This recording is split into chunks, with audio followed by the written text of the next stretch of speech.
రాష్ట్రంలో పర్యాటక రంగాన్ని బలోపేతం చేసేందుకు ఆర్కియాలజీ విభాగ సమన్వయంతో ముందుకు వెళ్తున్నామని మంత్రి జూపల్లి కృష్ణారావు అన్నారు. పర్యాటక ప్రాంతాలకు సందర్శకులు వచ్చేలా అన్ని సౌకర్యాలు కల్పించేందుకు ప్రత్యేక బడ్జెట్ కేటాయిస్తామన్నారు.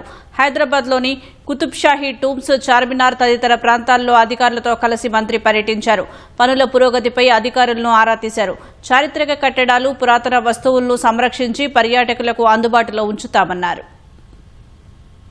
ఎప్పటి నుంచో పురాతనంగా వచ్చినటువంటి సంపద అవుతుందో, హెరిటేజ్ సంపద అవుతుందో నిర్వీర్యంగా పనికి రాకుండా నిరుపయోగంగా ఉన్నాయి. కాబట్టి వీటన్నిటిని రెస్టోర్ చేయడం కోసం ఈ సంవత్సరం బడ్జెట్ నుంచి ఈరోజు టూరిజం శాఖ ద్వారా అట్లాగే ఆర్కియాల ద్వారా వీటన్నిటిని రెస్టోర్ చేసి ఇంకా టూరిస్టులను ఎక్కువగా రప్పించే కార్యక్రమం చేస్తూ ఒక ఆహ్లాదమైనటువంటి వాతావరణం, ఒక అందమైనటువంటి వాతావరణాన్ని తీసుకురావడం కోసం పెద్ద ఎత్తున ఈ కార్యక్రమం చేపట్టబోతున్నాం. ప్రతి నిత్యం కూడా ఎక్కడైతే హైదరాబాద్ అయినా ఇతర నియోజకవర్గాలైనా ఏవైతే టూరిజంను పెంపొందించడం కోసం, టూరిస్ట్ను అట్రాక్ట్ చేయడం కోసం ఇంకా ఏమేం చేయాలో అవన్నీ కూడా పెద్ద ఎత్తున చేసే కార్యక్రమం చేస్తా ఉన్నాం.